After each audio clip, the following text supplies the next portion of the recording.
Hi and welcome back to my channel after a short summer break. I'm Sarah and today I will be showing you a wonderful brand new Tunisian crochet stitch I've named the Tunisian Haystack Stitch. The Tunisian Haystack Stitch can be worked from a chain in an even number of stitches. It has no curling tendency, as you can see, and this is how it looks on the back. Let's get started, shall we?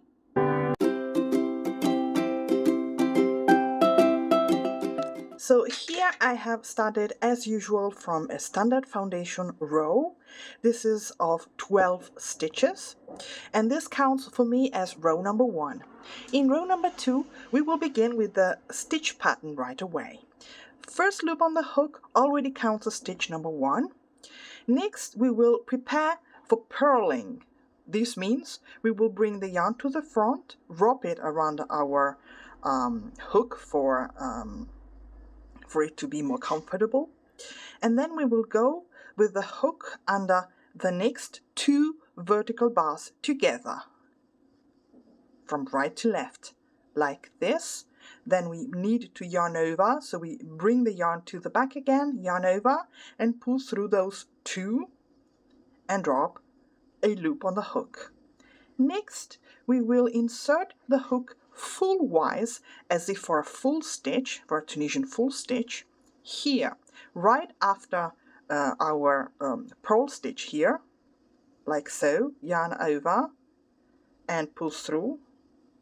Then we will yarn over and insert full-wise in the very same space in which we have just worked into. So like so, yarn over, pull through and drop another loop.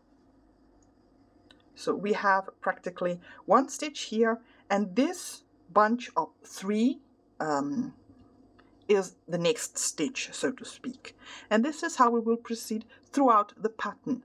So now prepare for the purling, insert the hook under the next 2 vertical bars together, yarn over, pull through and drop a loop. Then identify the space right after the purl stitch here, insert the hook full-wise, yarn over and pull through. Then we need to insert the hook again into this very same space, and in order to do so we need to yarn over again and insert the hook, yarn over, pull through and draw up a loop. And so we will proceed until the end of the forward pass. So purl under the next 2 stitches together,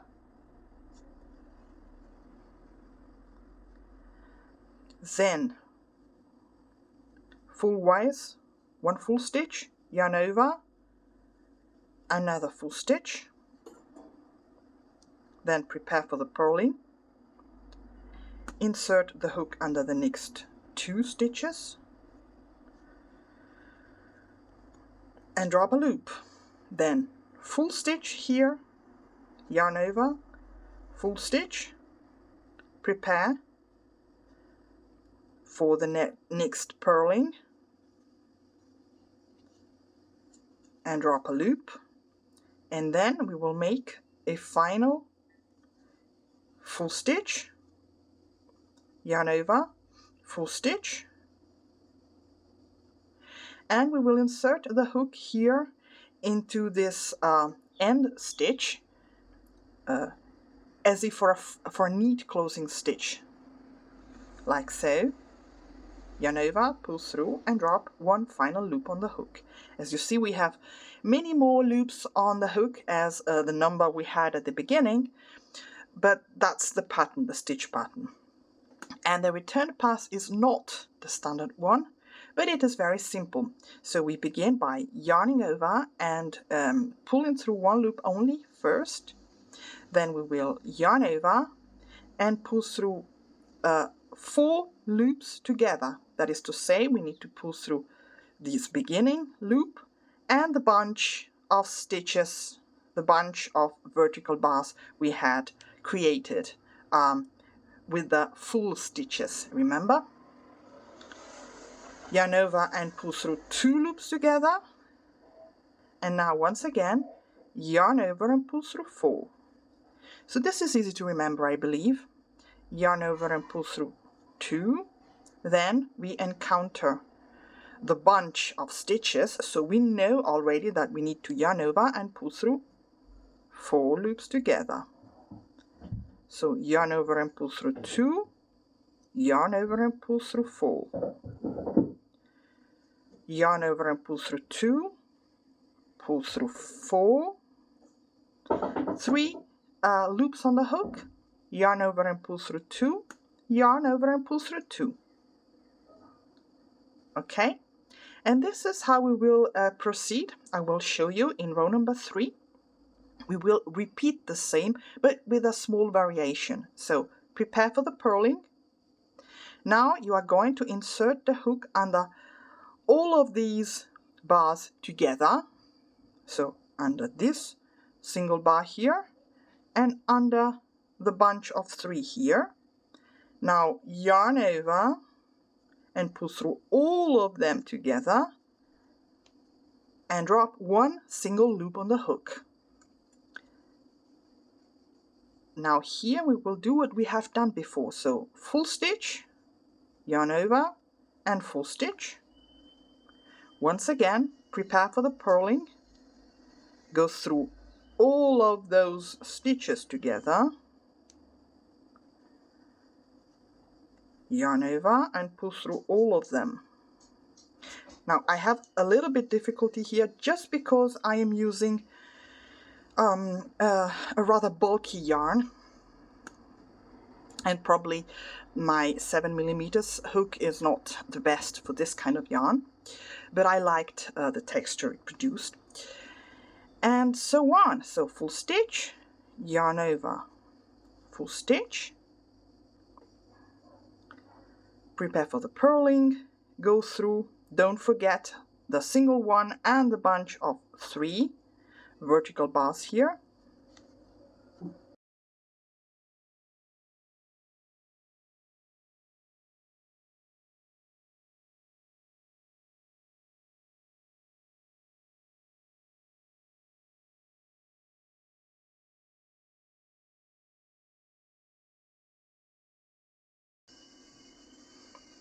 So, and here I am at the end of the forward pass.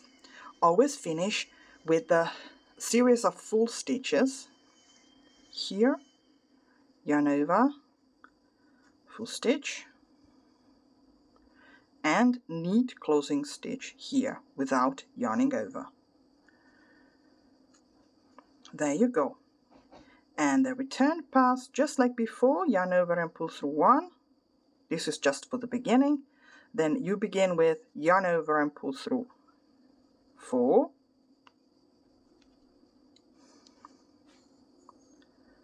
yarn over and pull through 2, yarn over and pull through 4, pull through 2, pull through 4, pull through 2, 4, 2, 4, 2, and 2. And this is the stitch already. So in row number 4 you already know how to proceed. So you will begin with the purling, take all of the stitches together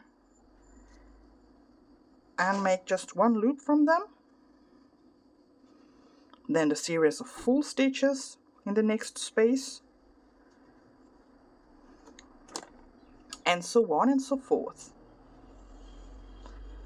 If you need to count stitches, the best thing is to do so when you do the return pass. So each movement of return pass counts as 1 stitch. Okay.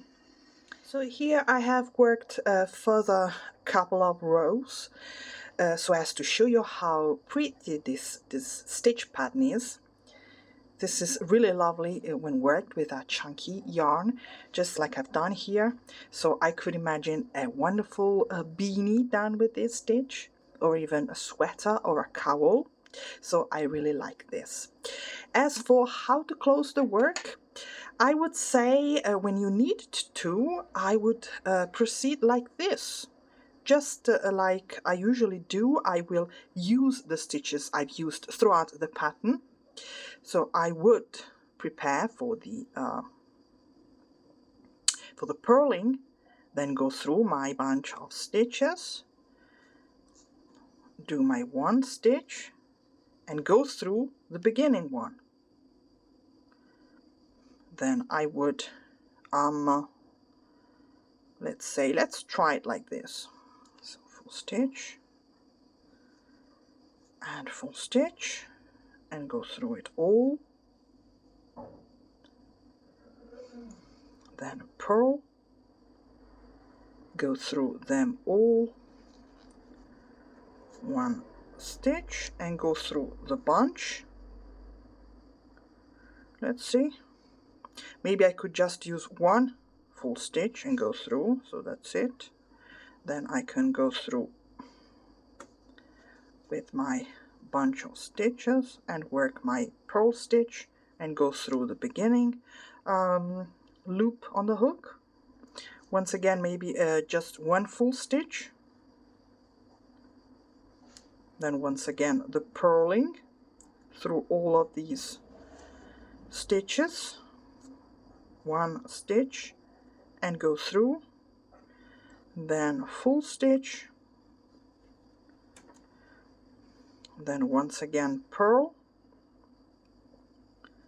through all of my, under all of my vertical bars, purl stitch and go through, and finally neat closing stitch and go through, and that's the closing. So thank you for watching this video. I hope you liked it. Thank you for following and leaving comments. I do read them, and I really appreciate your comments. Thank you so much. Please, if you like what I do, subscribe to my channel, and if you want to, I have a new channel, a second one, that's also totally dedicated to Tunisian crochet. It's in Italian, but I have activated all of the subtitles in various languages. So if you want, you can go and subscribe there as well. That's it for today. And from me, bye-bye. See you next time.